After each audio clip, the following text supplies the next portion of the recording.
বিশ্ব মানচিত্রে এই দেশটির নাম হচ্ছে ইরান, কিন্তু 1935 সালের আগ পর্যন্ত পৃথিবী এটিকে চিনত পারস্য নামে।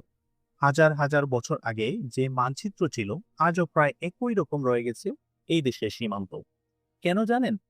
কারণ ইরানের চারপাশে রয়েছে এমন সব প্রাকৃতিক দুর্গ যা অতিক্রম করে পুরো দেশ দখল করা ইতিহাসে প্রায় অসম্ভব হয়ে উঠেছে।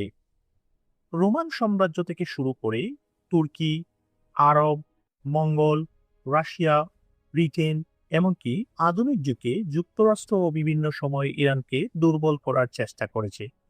কিন্তু ইতিহাস সাক্ষী, কেউ কখনো সম্পূর্ণ ইরান দখল করতেই পারেনি। কারণ ইরান আসলে একটি প্রাকৃতিক দুর্গ। দেশটির উত্তরে রয়েছে ক্যাম্পাসিয়ান সাগর, আজারবাইজান, আর্মেনিয়া এবং তুর্কমেনিস্তান, পশ্চিমে ইরাক এবং তুরস্ক, পূর্বে আফগানিস্তান এবং পাকিস্তান, আর দক্ষিণে রয়েছে পারস্য উপসাগর এবং ওমান উপসাগর। এই ভৌগোলিক অবস্থান ইরানকে এমন এক শক্তিশালী প্রতিরক্ষা দেয় যা অনেক সময় মানব নির্মিত দুর্গ থেকেও শক্তিশালী।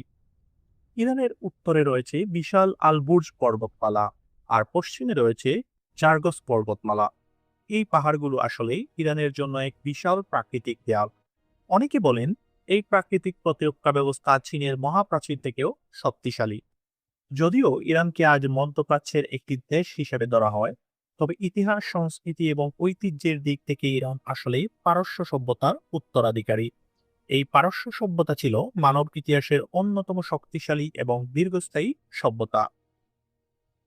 আর এর পিছনে বড় কারণ ছিল এর ভৌগোলিক নিরাপত্তা।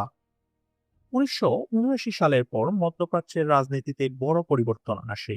ইরাকের শাসক সাদ্দাম হোসেন যুক্তরাষ্ট্র এবং মধ্যপ্রাচ্যের বেশ কিছু সুন্নি দেশের সমর্থন নিয়ে ইরানের বিরুদ্ধে যুদ্ধ ঘোষণা করেন।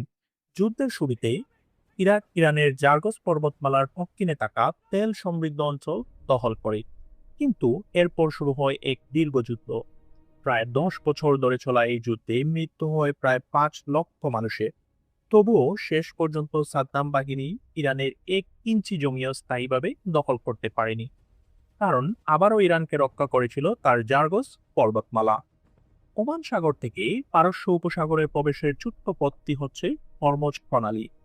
এই গুরুত্বপূর্ণ সামুদ্রিক পথটি কার্যত ইরানের নিয়ন্ত্রণে। এটি শুধু একটি প্রণালী নয়, এটি বিশ্ব জ্বালানি অর্থনীতি লাইফলাইন। প্রতিদিন এই পথ দিয়ে প্রায় 17 মিলিয়ন ব্যারেল তেল পরিবহন হয়, যা সমুদ্রপথে বৈশ্বিক তেল সরবরাহের প্রায় 35%। এই কারণেই ইরান বিশ্ব রাজনীতিতে একটি গুরুত্বপূর্ণ খেলোয়াড়। ইরান শুধু নিজের দেশেই শক্তিশালী নয়, মধ্যপ্রাচ্যের বিভিন্ন দেশে শিয়া মুসলমানদের নিয়ে তারা গঠন করেছে বিভিন্ন মিলিশিয়া বাহিনী। যেমন ইয়েমেনের হুতি বিদ্রোহী, লেবাননের হিজবুল্লাহ। এই সংগঠনগুলোর অস্ত্র এবং অর্থের প্রধান উৎস হচ্ছে ইরান। এই কারণেই মধ্যপ্রাচ্যের রাজনীতিতে ইরানের প্রভাব অনেক গভীর।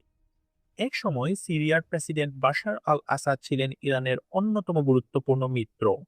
ইরাক হয়ে সিরিয়ার মাধ্যমে ইরান অস্ত্র পাঠাতো লেবাননের হিজবুল্লাহ এবং ফিলিস্তিনের হামাসের কাছে। কিন্তু সিরিয়ার পরিস্থিতি বদলে যাওয়ার পর এই প্রভাব অনেকটা দুর্বল হয়ে গেছে। ইরানের কাছে রয়েছে বিশ্বের তৃতীয় বৃহৎ তেলের মজুদ, কিন্তু দীর্ঘদিন ধরে যুক্তরাষ্ট্র ও পশ্চিমা দেশগুলোর নিষেধাজ্ঞার কারণে এই সম্পদের পুরো সুবিধা নিতে পারেনি ইরান। তবুও যে আয় হয় তার বড় অংশ যায় সামরিক শক্তি বাড়ানো এবং আঞ্চলিক মিলিশিয়া বাহিনীকে সহায়তা করার পিছনে। ফলাফল, ইরানের অর্থনীতি আজ গুরুতর সংকটে। সাম্প্রতিক সময়ে ইসরায়েল এবং যুক্তরাষ্ট্র ইরানের ভিতরে লক্ষ্যভিত্তিক সামরিক অভিযান চালিয়েছে। এই অভিযানে ধ্বংস করা হয়েছে কিছু আকাশ প্রতিরক্ষা ব্যবস্থা এবং হামলা হয়েছে গুরুত্বপূর্ণ সামরিক ও পারমাণবিক স্থাপনায়। অন্যদিকে ইরানও পাল্টা হামলা চালিয়েছে মধ্যপ্রাচ্যে থাকা মার্কিন ঘাঁটি এবং ইসরায়েলের উপর। এই সংঘাত এখন মধ্যপ্রাচ্যের পুরনো শক্তির সমীকরণ বদলে দিচ্ছে। অনেক বিশ্লেষক তো বলছেন এটি হয়তো তৃতীয় বিশ্বযুদ্ধের সূচনা হতে পারে। ইরান নিজেদের দাবি করে মধ্যপ্রাচ্যের একমাত্র পরাশক্তি হিসেবে। কিন্তু প্রশ্ন হলো, বর্তমান ইরান বনাম যুক্তরাষ্ট্র ও ইসরায়েলের সংঘাতে ইরানের সবচেয়ে বড় অস্ত্র কোনটি? আপনার মতামত কমেন্টে জানান। আর এমন বিশ্লেষণধর্মী ভিডিও পেতে আমাদের চ্যানেলটি সাবস্ক্রাইব করে সাথে থাকুন। আল্লাহ হাফেজ।